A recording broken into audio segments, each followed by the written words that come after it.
sofre e tem sofrido hoje. Brasil, Estado de Goiás. E quando toca nesse tema, programas religiosos, na minha dissertação de mestrado, eu procurei discutir os discursos do punitivismo, tolerância zero, lei e ordem, enquanto elementos ideológicos no campo do legislativo. Afunilei no Demóstenes, no Senado, né? Nada de surpresa hoje, mas há 3 anos atrás era uma surpresinha, né? E o João Campos, que é um deputado federal de Goiás, pastor, delegado e deputado. Fé e segurança.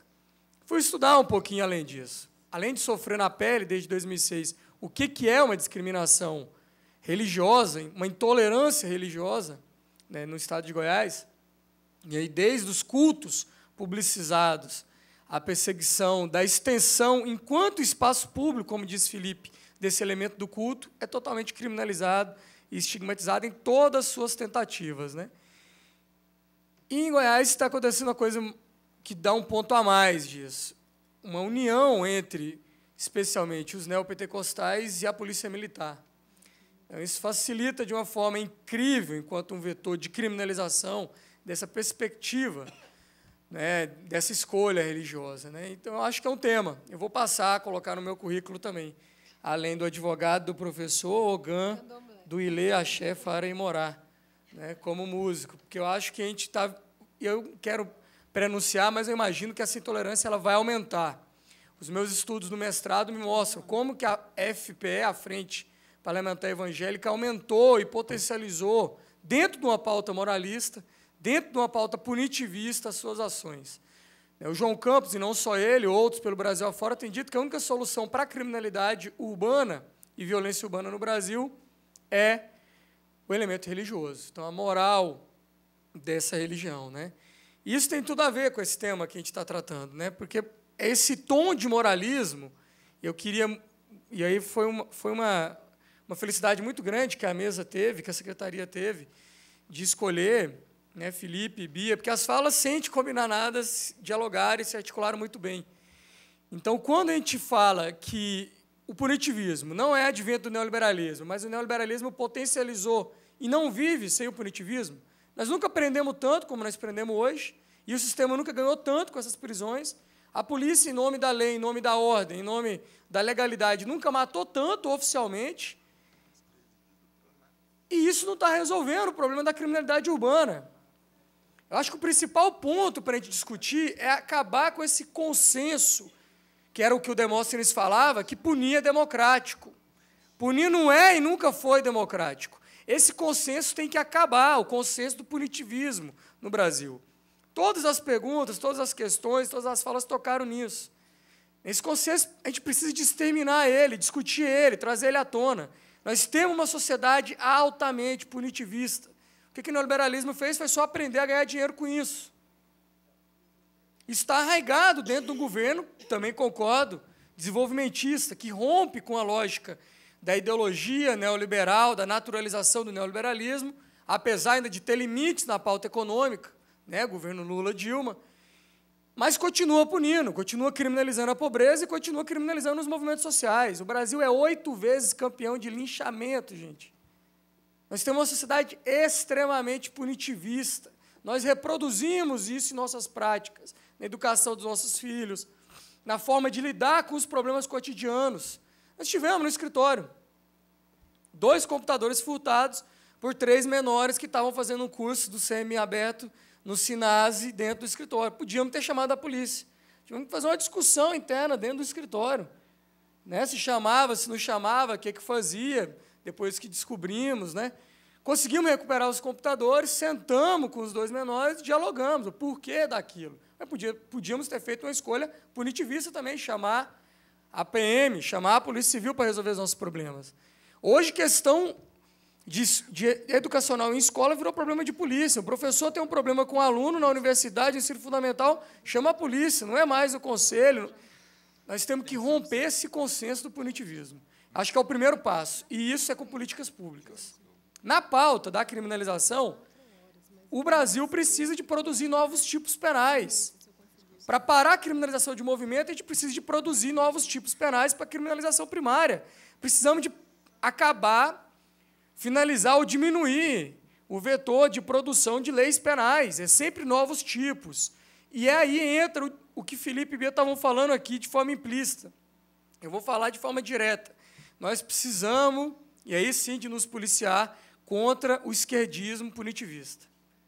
Nós não podemos assumir um discurso, para usar um conceito da Maria Lúcia Caram, né, de como a esquerda também reproduz esse punitivismo. Não é resolvendo, prendendo, criminalizando, aumentando o tom, né, do punitivismo para setores, para minorias que têm os direitos humanos violados, que a gente vai resolver o problema também da democracia ou do cumprimento da pauta de direitos humanos. Entendo que, tal como outras discussões de políticas públicas, são necessários dentro de uma temporalidade.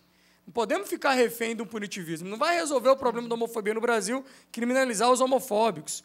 Como nós sabemos muito bem quem está preso pela Lei Maria da Penha e os problemas sociais que isso tem gerado. Então, nós temos que tocar nesse ponto. Não é nosso problema, porque é muito fácil. Qualquer problema que a gente tem nessa pauta, prende, resolve, um novo tipo penal. E não é isso. Nós estamos vendo, já fracassou, esse modelo fracassou. Nós precisamos de declarar isso publicamente, que esse modelo do punitivismo está fracassado. Porque aí é onde que a gente acaba legitimando a pauta com a direita conservadora, com o campo conservador. É onde que tem uma afinidade de discurso e prática com paladinos da justiça, da moralidade, como Biscaia, Demóstenes, João Campos e outros. Vou trabalhar essa conclusão aqui agora. E aí, o que a gente chega nesse ponto? 8 anos campeão de lixamento, a sociedade é muito punitivista. Esses programas, como que a mídia vem trabalhando isso? Viu, Bia? Nos processos do MST, não tem um processo do MST dos 39 que você não tem recortes de jornais, os que a gente trabalhou. Sabe como que a polícia identifica os líderes? Pelo jornal, porque o líder vai dar uma informação ou o jornal faz uma pequena investigação, então não é nem a Polícia Civil que precisa de se precaver e de fazer o trabalho investigativo, não. A PM vai lá e pega a matéria do jornal, a Polícia Civil usa-se no inquérito, e esse é o líder que vai ser criminalizado. E dos 39 processos que a gente trabalhou, são 21 absolvições até agora. Xangô queira que nós vamos absolver todos, mas não é porque a gente é só bom advogado, não acredito muito nisso, não, é porque falta substância da criminalização. A criminalização, eles já ganharam ela, ao fazer ela na mídia, e ao fazer aquela liderança ser desestimulada, ser presa, ser humilhada, estigmatizada, né? E essa opinião incauta também da opinião pública, né? É o que o Zaffaroni vai chamar do autoritarismo cool. A gente vive um momento que o autoritarismo ele é moda. Diferente de outros períodos históricos, como a gente vem falando que é acumulado, há uma acumulação do poder punitivo, cada período histórico tem seu inimigo público. Hoje, o inimigo do sistema é quem critica ele. Então, não é mais como era o capoeirista lá no início da colônia, o comunista no início do governo, no final de governo Vargas para frente, até a caída do muro. Hoje, a gente há uma gama de multiplicidade de inimigos. É o traficante o inimigo preferencial da criminalização da pobreza. Negro, pobre, jovem do morro. Não é? E os dissidentes políticos dos movimentos sociais. São os dois grandes consumos do cardápio.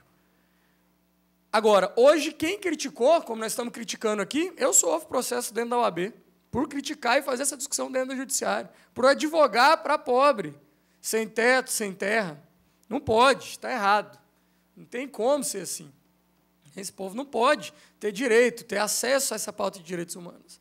Então, todo mundo que apresenta um discurso de oposição a esse discurso vai virar inimigo do próprio sistema. É o que o Zaffaroni vai falar do CUL, como ele é um discurso da moda, e como da moda opaco, superficial, né, sem conteúdo. Então, é isso. As vítimas viraram os grandes especialistas em segurança pública hoje, né, no país. Para finalizar, e aí partindo do que o Felipe, eu preferi falar no final, que eu queria só, e aí pontuando esses outros elementos mesmo, né, o controle do judiciário e da polícia. Nós temos que diminuir a pauta da criminalização primária, ou seja, produzir menos leis punitivistas, e precisamos de controlar a ação. Questões interditadas, gente, silenciadas na ditadura militar, para não falar de outros silêncios, passagem da República, questão religiosa no início da República, tem que vir à tona. Nós precisamos de discutir uma das únicas pautas que não foi discutida na ditadura, que é a pauta da polícia no Brasil. A sociedade brasileira necessita desse momento. Nós estamos vivendo um momento que a polícia, o colega até estava me falando ali, a Carla, mais de 50, mais de 100 testemunhas protegidas. Nós precisamos de trazer isso à tona. Controle do judiciário, sim.